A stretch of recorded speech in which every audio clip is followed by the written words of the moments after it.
if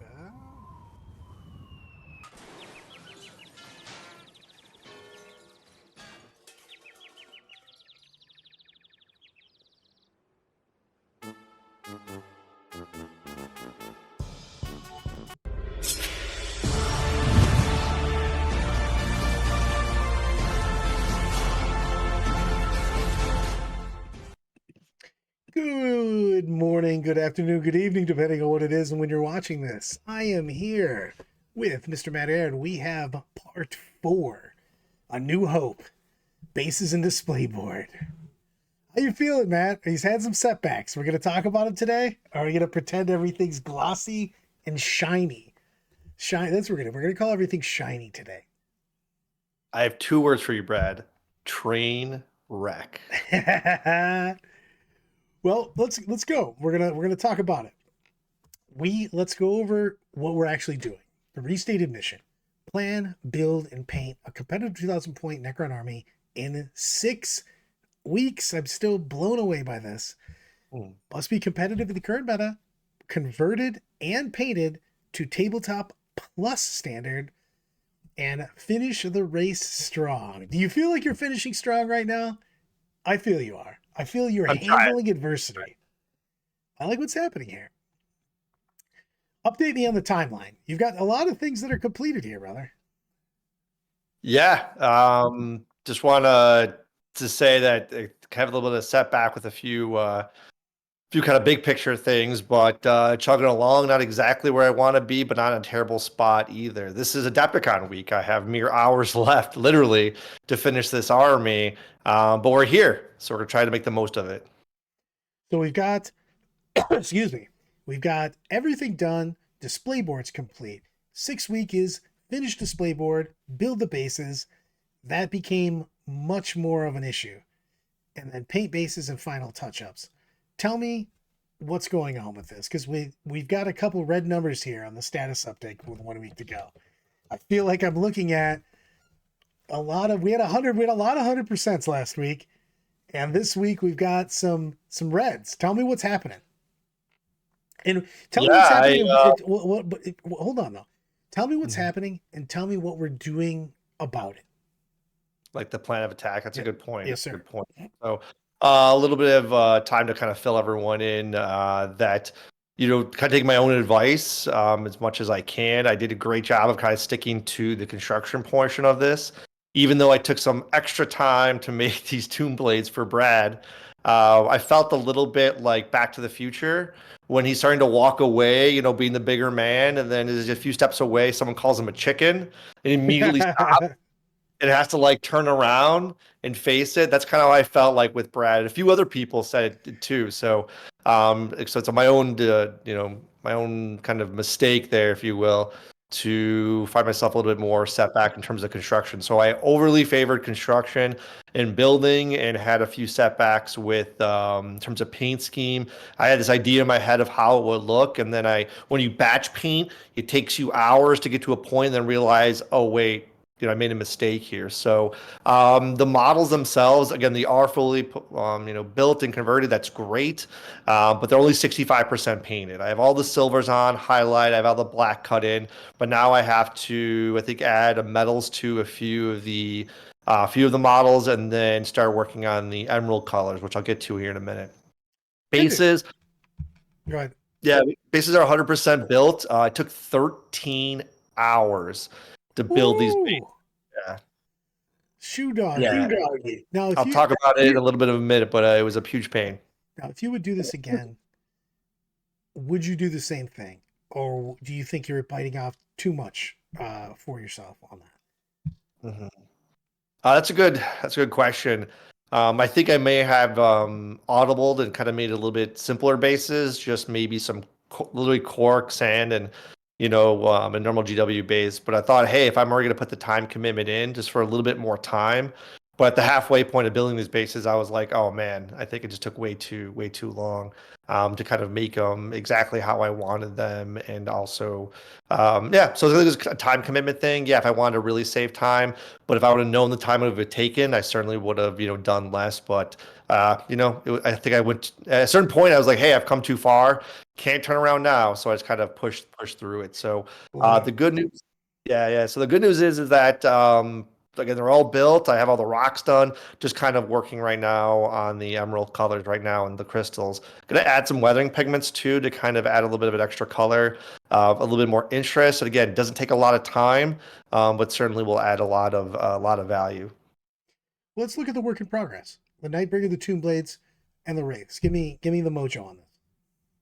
Yeah, so again, these are as of like a couple hours ago. I kind of wanted to give you guys a sense of what the color scheme would look like. Finally, the Nightbringer I think came in like a week ago from overseas. I really like this model, and I think for him, I'm going to keep him dark. In terms of the color scheme, and kind of this is a good example. I really wanted to keep everything dark and use Incubi darkness. And as I pinned up the whole army and got in different lights, it just looked bad. It just looked really too bad. So I was able to kind of throw in some pro acryl paints, and it actually made more body to the model. So again, the photo's not doing it justice, but I really want to make this guy dark cloak, but while also being more in the Incubi darkness kind of realm. GW, just for whatever reason, doesn't really pop too much, but ProQuill really does. Again, I'm not sponsored by them, but they've always been there to save the day. So with this model, I gotta make the actual skin will be chrome, and then the weapon will be really easy to do. So just with a few edge highlights. So this model is actually, even though it's just kind of airbrush and you can't see the volumes on it right now, won't take that much longer to finish. But I wanted to give you a sense of what the centerpiece model will be for this army. So, what are your thoughts on the time that's going to take to finish these Yeah, so you and me have a date now? Thursday at 4 a.m. in the bathroom to kind of help me knock these out. But each one, I think I'm just gonna continue to batch paint. Just kind of keep chipping away, keep chipping away. I'm gonna have a long night ahead of me, and then just pull all the stops. Just gotta survive and get there. It's really really important. So, but this guy actually won't take that long just to cut in the silver and wash. I think as I've done other models. I've gotten better and better with understanding the process, and then as you have muscle memory now, you're not having to feel things out and experiment. You know exactly what it needs to do and how it needs to look. So it'll go faster because you're kind of dialed in. I really like these Nighthawk models that you're using, like just a ton. I really encourage. I'm a big fan. I'm going to throw in my 2 cents on this.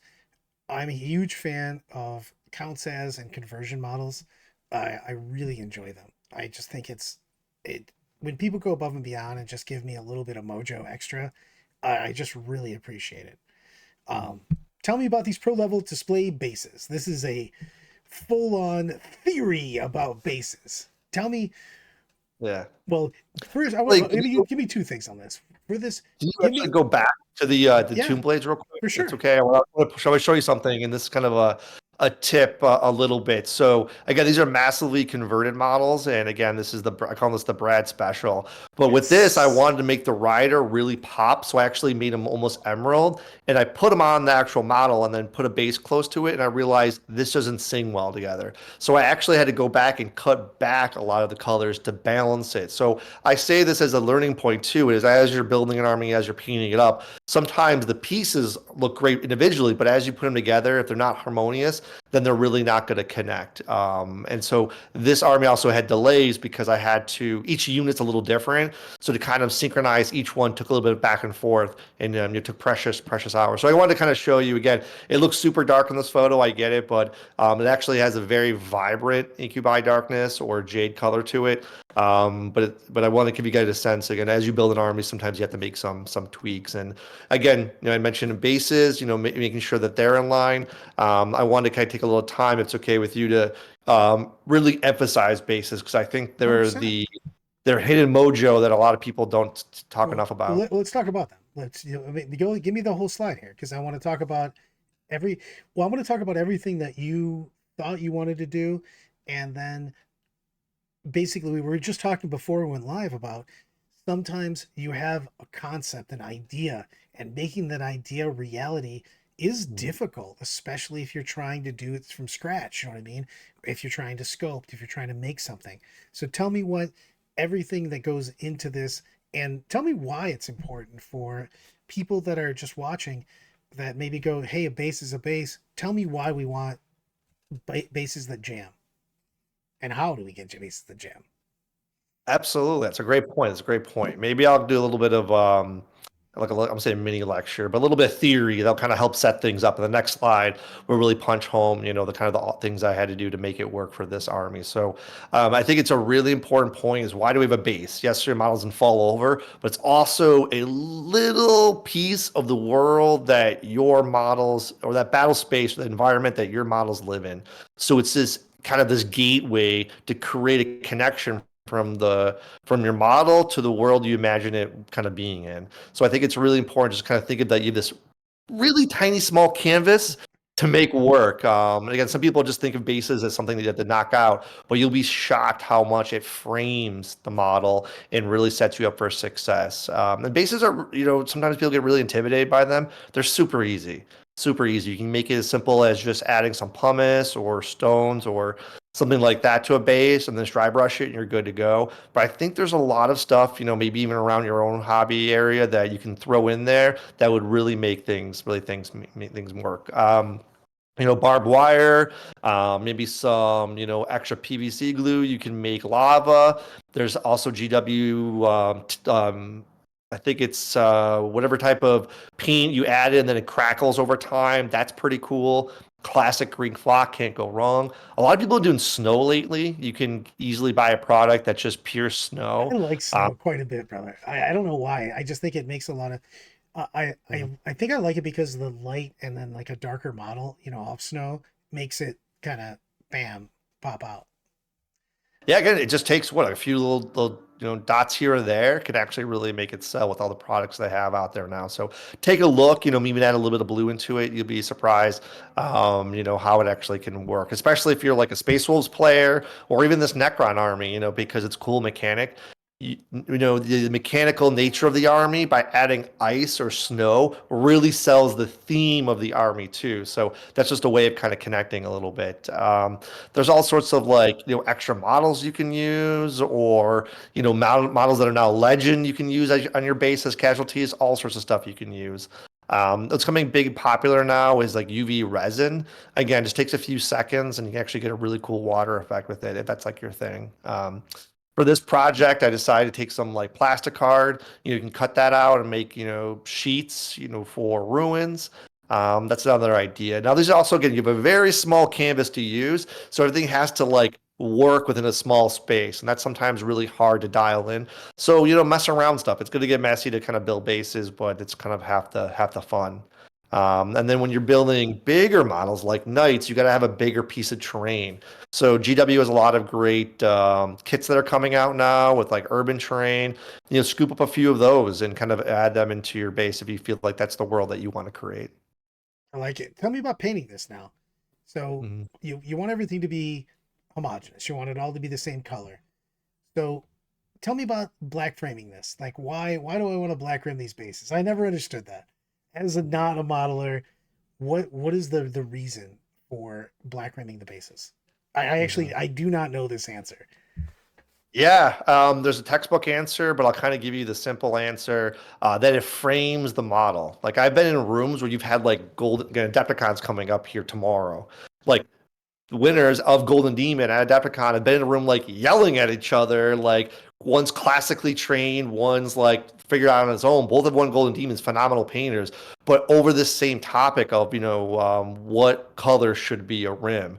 And most people say it should be black because that model's then framed. Black is then like cutting it off. Like you frame the model and now exists. You've essentially separated it from whatever surface it's on by creating a line there. So that's why people typically do black. It's pretty much the standard. Now, when I first started the game, Goblin Green was the way to go, or dark brown. So again, if you're going for more of a or gray sometimes can work really well for a base rim. If you have a style to your army, you really want to make it work, you can get away with it. But again, I've had GW winners that I will like disqualify someone if they don't have a black rim. Again, there's no rule against it, but it really, really has to be for a really good reason to have anything but black, because it just doesn't look well. It's not really serving its purpose.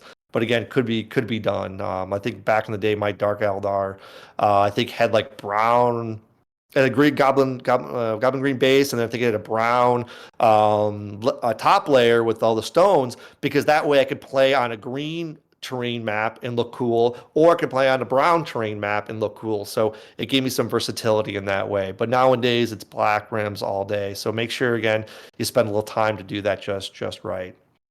What about light Paint. source OSL stuff? I object source lighting. See, I'm a paint master. I'm rubbing off on you, buddy. I'm rubbing off. Yeah. Tell me, t- So what do you kind of light? So when you say a light source, what do you mean? Like, are we using mm, paint for it? Are we using? Do you have display? Or are you lighting up your own display? Like, what are we doing with these bases to make them pop up? yeah, I would not recommend putting a battery in a model because it'll take forever. Unless you want to spend 5 years building an army. I just don't recommend wiring an individual small model. Knights, that's something different, but I'm thinking 40 millimeter, 50 millimeter models. Don't bother with lights. It just takes forever. So you have to create lights. So for a base, a way of creating interest is maybe having a small light source there that maybe people don't notice. You could have some ruins and then you have like an open flame. And then you can just take a brush and, create some OSL pretty easily by first creating a dark halo of the color and then slowly dry brushing it up, whatever it's falling on. So again, it's a way of kind of adding interest to a base, creating a dynamic feel like flame without actually having any movement. So it's a good way of kind of picking up or lava. Like my Death Guard army had a lot of lava glow, so that was also a subtle effect that you could kind of add. But again, you I could have a I space like that a between the lot too. middle and you could have a open flame here, and then a little bit of the orange licking the edge of the armor. That's another thing that you could do in terms of next level stuff. And again, it's your model interacting also with the base. That's a big thing that a lot of people are starting to look at now. If you have a Space Marine model that's all blue, like Ultramarines, and you have like a dirty base and you attach them together, if unless there's some like dirt on the bottom of the Ultramarines boots or up to like the ankle, it doesn't look quite right. So making sure that you introduce elements of the base into the model to show that it's actually living in that world can also go a long, long way. It's a subtle thing, but you'll be surprised the effect it has on a model. Now you said that a pro level have at least 3 elements in your base to max painting rubrics. What do you consider like you're judging? What is actually considered an element? If you want three, like what 3 things could I put on there to actually get my max painting rubric?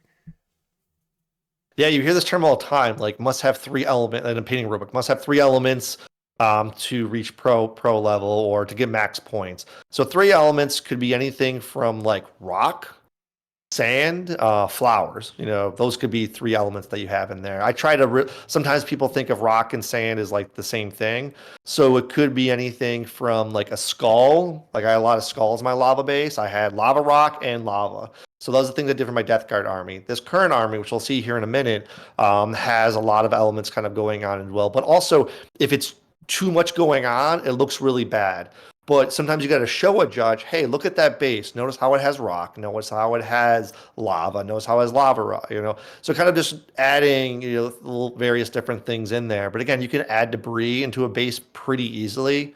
One of my favorite things is like a down, tile marker drone or something like that. So again, you can just go around your bits box, find a bunch of small stuff and throw it onto base, and you'll be surprised. People will be like, oh, okay, I see it now. So again, there's some tips that you can use. But if I'm judging, I'm definitely looking for 3 hard elements that are distinct. So rock and sand will be a little bit different. I consider that one, unless there's a variation. Like you used a big chunk of cork as one piece and you use little sand. That's two elements because you're creating variation there. If you just have a bunch of different sand pieces, that's just 1 element. But I always recommend having 3 elements, and that's sometimes where your artistic expression comes out. How do I want to make these elements work on the base, and how do these elements working in the base also work on the model ahead? And that's something that's kind of set me back here in terms of painting, is making sure that this synchronizes with also what's going on top, and that could evolve a little bit of back and forth. We got quick and fast void reaper bases, and for sure this is a s'mores, and now I kind of want one. Yeah, I should say, yeah, these weren't quick and fast. That's a typo. They took a lot longer. I thought they were doing them quick. This took a lot of time. So it's a resin base, just clear resin. Then you have to drill out the bottom to throw a magnet in there because I'm using magnet trays for transportation here. So then you have to then have big piece of cork. Then you have to have the piece of rune on top of it, and then you get to have small little pieces of cork below that to fit the smaller levels of it of the ruins, and then also you got to sneak in some sand there. Now, cork itself is can ding really easy, so you got to cover it with pumice or PVA glue or something like that. Mod Podge is really good for something like this because also the cork is really porous. So if you prime it, it will soak up a lot of the primer. You have to do it multiple times. So by adding PVA glue, not only will it strengthen the model, it will also make it easier to paint for you. So take that little bit of extra time to do that. That's why it took so long to paint these bases, is because I had to do it right to hopefully save myself time in the end. We'll see if it kind of works out. But also with these bases, a big setback was I wanted to have a very brown base to contrast. But after I painted a bunch of them, I was like, wait, this isn't really working out so well. So I had to go back and repaint all the rock, which means I had to redo a lot of the stone. So again, it was a big time delay, but now I'm dialed in, and this is how they're kind of looking. I was able to sneak in a little bit of that reddish brown that I talked about last week in terms of the color theory. I was able to sneak it. You can't really see it too well in the photo, but you can see it in person. A little bit of reddish brown pigment in the bottom takes a few seconds per base, but it actually goes a long way of kind of distinguishing the different elements in your base too without overpowering it. I like it. So let's talk about the pro level display board, how you got there, what it took. Yeah. So, kind of what I did for this is kind of something I've been doing for my Death Guard army, and pretty much know me from my display board, so it's kind of like my signature piece. So for this, I had to build something a lot more to scale, a lot more to scale. So I kind of decided, hey, how do I go about this? So I kind of took my own advice, and here are some thoughts and tips for anyone who's kind of watching this and curious about what you do. First, just take a sheet of paper. Just start writing ideas down. These are called thumbnails. Just like write a bunch, Hey, I want to do this. I want to do that. Don't have to be an artist. Just do a bunch really quickly. Get all your ideas on paper. And then when it's on paper, you can say, hey, that's a great idea, or actually, it's a terrible idea. Or you can see the orientation of the model. Do you just want to have a square that you're looking straight ahead? Mine's X square, but it's actually a diagonal to kind of draw your eye from left to right. So these are some ideas that as you refine your design, can actually go a long way. But yeah, just draw wherever you want, or take a bunch of different photos of Adepticon. We'll have armies on display. Take a bunch of photos and put them in front of you and say, hey, which one of these do I want to kind of maybe borrow from, or what are some elements from this display that I want to utilize, and kind of start utilizing that as best as you can. So So I go ahead. talked about bases there. Oh, sorry about that. I talked about bases there a minute ago. Display boards are the extension of the display base. So some people build a display board and bases. Nope, it should be bases first, and then think about the bases and how they incorporate into a display. You want to be mindful of the display when you're building bases, but definitely let the bases drive the display as much as possible. And this is your world. What environment does your army exist in? Try to create something unique. Maybe you have a story you want to tell, or you know something from the lore. Display boards are really easy to do simply, just to do something. But if you want to go next level, it takes a lot of work. But definitely worth it in terms of you connecting to your army. And the display board is your way to show a judge or someone walking by, this is my army. This is the world they live in, and this is the character that I bring to this army. And it definitely sets the stage for pulling someone in. To talk about 6 and 6. 6 feet away, display board will instantly pull someone in, and then they get 6 inches away from your model and take a look. So really starts with the display board as being fundamental. Now tell me about the size of this, because you recommend no larger than 24 by 24, but no smaller than 14 by 21. That is hmm a specific size there. hmm Yeah. So I kind of think back to some some rubrics will say explicitly display board cannot be a certain size, and then some events will not advertise it, but certainly have restrictions. Like GW Armies on Parade is 2 feet by 2 feet, can't be any bigger. And some people miss out on that or miss out on that detail, and they get passed over. So just kind of a rule of thumb. Again, this is what I would recommend just for traveling or for storage purposes. Try not to make it any bigger than 2 feet by 2 feet. Again, Michael Fox has an amazing Trader Guard army, absolutely gorgeous, and it's bigger than these dimensions, and that's okay because he's like, I'm gonna do just fine. I'm not going for GW on parade. And he even won. I think he won GW Tampa with his army, even though it kind of violated that. So sometimes even GW can say, "Hey, we have a rule, but if it's super cool, we'll make an Say exception." the rule of cool always applies, my friend. So So I like this it's out a bit because because they really want to do it. I love this because I literally say to do this all the time for player place terrain. Map out where all your models should go before you start the build, and be sure to dry fit before painting to ensure they fit. Uh, Measure twice, cut once. All I'm saying is figure it out before you go. Saves yourself so much time, and it'll make it look a million times better. 100%, 100%. Like you want to build an army, and once you build it, you'll be surprised as you start getting rocks and various little things that you start to like lose space. That's what I talked about last week. Like, having multiple levels to your display board. This is another place to put your models because sometimes they get all jammed up. If you don't properly measure out, models can look way too jumbled together, or they look way too spaced out. So that's why your display board has to be a certain size. That's why I say don't go any smaller because you want to make sure you have a big enough canvas to make everything fit. And then after you map everything out and you build it, okay, actually take a 40 millimeter base and put it there and make sure a model can actually balance it. And I'll show you here a little bit with the Necron army how I had to make some tweaks just to make sure everything fit. But always do that. Now, when you also take a display, you put your whole army on top, then you can actually see how is your eye being drawn, not only around the display, but also around the models. So that's another good way too, is again, as you're designing it, be sure to do that. And always, always, always put all of your models on the display before you start painting it, just to double check. You don't want to go through all the work of painting something to realize something's not jiving too well because it'll break your heart.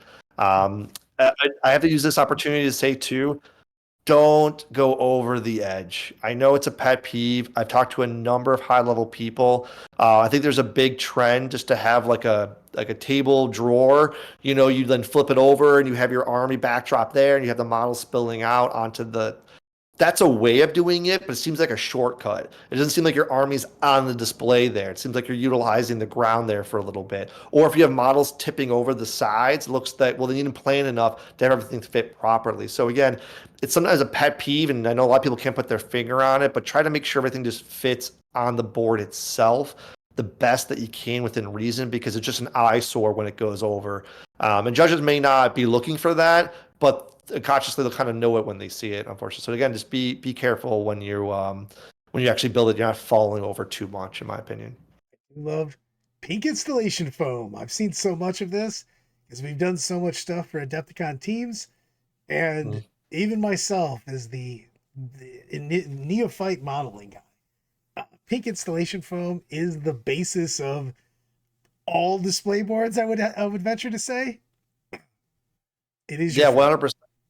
Yeah, it's great. It's just absolutely, absolutely great. So if you're a novice player, this may be the first time you're hearing about pink insulation foam is amazing. You can get it in 2 feet, 2 feet by 2 feet, 1 inch. You can get what I did for my Death Guard. I got it in the 8 foot by 4 foot, and there I am in the Home Depot parking lot, like cutting it into pieces so it can actually Yeah. fit in my car and then drive it home and then shave it all down. So, yeah, so it's great, great stuff. It has a lot of purposes. It's relatively inexpensive. You can shave it down whenever you need. It's firm, doesn't break, but again, it's not impenetrable.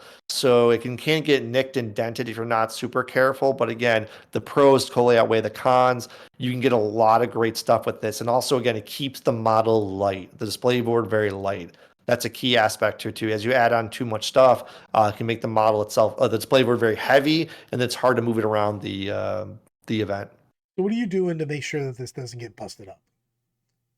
Yeah, so what I do is that you can go out and buy really thin sheets of plastic that's hard. You can even cut it with scissors, and you can go ahead and create the framework, again, shaving down with a knife or wire cutters to kind of shave down exactly how you want your display to look. And then you can go back, and if you have flat surfaces, you can go ahead and cut up this plastic sheet, hot glue it on top, and it will stay there forever. It'll prevent things from getting damaged, falling on it, chips. It's totally worth the extra time. And then you can just take some glue around the seams, and no one will know that it's a non-organic piece. If you've had like multiple layers or very organic feel to your display, you could add pumice. and rocks and things like that to create a hard layer on top to prevent denting. That's another thing you can do. And again, you really, really do need to protect your models as well as your display board because it will get damaged. It's heavy, it's goofy, it'll get left somewhere. Always make sure you go a little bit extra mile to protect your display board because you don't want to do all the work of building it and painting it just for it to get dinged and dented there. On my current display, I put little extra reinforcers on each corner because I'll be flying with it. So if it bumps around while it's in the check bag, therefore there's something to kind of absorb it as opposed to it just taking a huge chunk out of the side, which is what happened to my Death Guard display board. So again, you can add a little bit of an L-shape beam on each side just to kind of protect it. That's a tip too. But really have to make sure you go ahead and do that with the display, that you really, really take the time to protect it, or else it will just turn to hamburger on you if you're not careful. Or someone else could drop something on it. Who knows? I'm going to put these together for you because you get next level tips and pro level tips, but I think these go together like really well because you definitely you've talked a lot about making sure you have multiple levels because one, it looks better, but it also gives you more places for your models. But with doing those multi levels with your cathedrals, your tree houses, your waterfalls, then you get into running water lava, fog machine, LED lights. I think all of these are kind of go hand in hand with having that multi-level, but having something happening, an effect, um, just something, some action basically. I don't even know what to call it. There something is moved. It feels like it's supposed to look like it's moving. Uh, how big is that, and how difficult is it to make it happen? Yeah, I gotta credit Brian Horton and the boys out there, the 13 Legion for the boys. They have one of the hardest rubrics alive in terms of painting competition.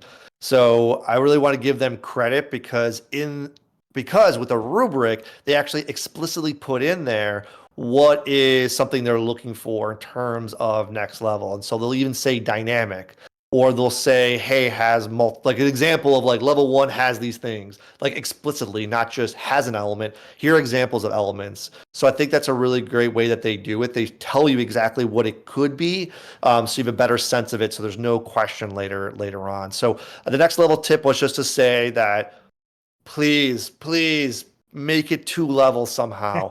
Have a ruin or a building. Flat armies look terrible. I've won Adepticon Best Painted before, but then last year got second, and the playboard, the guy who won was just flat sand, and I was just like, looks awful. Looks absolutely awful. Again, sometimes you got to do that because you're flying, or you got to keep it, something low, or there's a specific reason for it. But you can always make two levels. It creates so much more interest. It's just so much bang for your buck. Again, there's so many different ways you can do it. Just take the time, just throw a piece of terrain on there or building or something. Just throw something on there because again, you'll thank yourself later to add height because it will also help your eye draw along the model. If it's flat, it's sometimes hard for your eye to kind of negotiate. So again, having two levels can help really draw your eye across the model. That's just kind of a next level tip. People who aren't doing it, definitely do it. Take the time to do it. You'll really thank yourself later. Or even a backdrop can also count, as a second level. Some sort of design, sky, something like that. That's another way of kind of creating a scene for the army. And then that kind of leads into now that I have this second level, what dynamic movement, what movement elements do I have in my display? Don't just have your display look like a circus unless you're doing Harlequins. Don't just have a bunch of stuff thrown in there that doesn't make any sense. Keep it subtle. Make sure all the elements play together. LED lights are great. You can either wire it or you can do what I do is I go on Amazon and they make these things called hockey puck lights and they're very bright and you can then attach them wherever you need to go with magnets. And then if they're run out of juice, then you can just throw them out and get a new set or get batteries for them and quickly replace. I like them because they're also a lot more, they're brighter than if you wired something. So that's also like the hockey puck lights, but it makes sense where the things are at. So again, having lights where they should be, and it looks more organic. A fog machine's great. You can get them online. You can use dry ice, but I don't recommend it because it's a mess. Anyone who was at Nova last year knows that there's this amazing Eldar display. The guy had dry ice, but when he dropped it in, it created smoke everywhere, and so it was just like not, like it was covering everyone else's display. It just was obnoxious. It wasn't kind of like strategic, or is there a barrel, smoking, or is there a recent piece of ground that's been like exploded and there's smoke coming off of that, or a pipe from a building. So have a reason for your fog. Like my Death Guard army had it strategically placed where it started to spew out of the fog, and it kind of looked like the contagion from Death Guard as it's coming out. So there was a reason for it to kind of make some cinematic sense. That's really, really important. Not this past LVO, but two LVOs. The guy who got third over a bunch of other people that thought they should have won because he had running waters displayed. Apparently, LVO had never seen that before. So that's a good tip. Not that hard to do. Maybe go to a fish store and find, what kind of pumps they use, things like that. But having running water or having water that's painted with fluorescent orange can also make it look like lava. Again, that's an idea. Motorized wheel, that's also something you can do. Or my favorite, my absolute favorite, I talk about the boys, right? Why I love the Rubik so much is they say do something original. Even in there, it says have a beer keg. So that's why I wanted to kind of give homage to them in this bullet point is that be creative, have something. If you're doing a dwarf army, have it set on top of a keg or a mini fridge or something like that to be funny, to show that like it can be dual purpose if you go to an event, but also pretty funny in the ways that it connects to your army. So again, just a funny thing that I wanted to kind of throw in there too is just think outside the box, make the display yours. There's no perfect way of doing it, but these are just some tips to give you an idea, get yourself started. Or if you're looking to take your display board to the next level, definitely recommend it. So first off, we're definitely giving a shout out to DJ Nadia for the Void Reaper display board. So let's talk about the concept, limitations, and the construction. Tell me what's Yeah, happening here. I say this because Nadia, my partner, so she's been great at DJing. Keeping the music going for me has been kind of kind of going through the past few weeks. So I really want to give credit to her. Also, someone to be kind of running some ideas by, like, hey, does this look right to you? And she'd be like, yeah, it looks great. Or she'd be like, that looks, I don't know about that one. So try it. So because to me, I'll think it looks great, but even though she's not, I would say artistically inclined or not but that kind of background, but she is very talented, and she does a lot with like clay and things like that. So definitely she can look at colors and be like, that's not making sense, or actually this may want to add this or add that. So she's been great not only as a DJ, but also kind of giving some input and keeping me sane along the way. Keeping So I me want to give her a sane. huge I love the keeping me sane part. Yeah, 100%, 100%. Yeah, so I think it was also an opportunity to like give credit to all of those people that are around us. There's a story with my first display board and my family that I won't get into now, but there's definitely a big connection there. And I think the ways that you can bring the community together to make a display board, i.e., Adepticon, team events, whatever you're doing to bring people together to do something like this can be a great way of connecting everyone. And then when you bring an actual display to an event, you're kind of bringing in that family with you too. So being Italian, I think there's a lot of connection there and a lot of cultural things there in terms of doing things as a family. So that's kind of important to reflect on. And as I kind of think about that too, I think about this display. And so I had some massive limitations that I was considering. Again, I'm flying, so this display board has to fit in my big tough case. So can't be bigger than 22 by 22 by 22. Well, why is that? I have to allow space along the edges to fit foam to protect it. Another pro tip is you're flying with your display, make sure you pack it and insulate it, before you do that, because if not, it will, pinball inside of your bag as TSA decides to throw all the bags around. So again, give yourself a little bit extra space, at least 1 inch around the perimeter to add some foam if you're flying. So you'll thank yourself later. Then this display also had to be to mat level. It had to have some pro level elements in there. So these are my considerations. So as I was thinking back, I don't have a lot of time. What's the concept for this army? Necrons. I tell you, I've been listening to a lot of audiobooks. Well, my tomb world is actually waking up.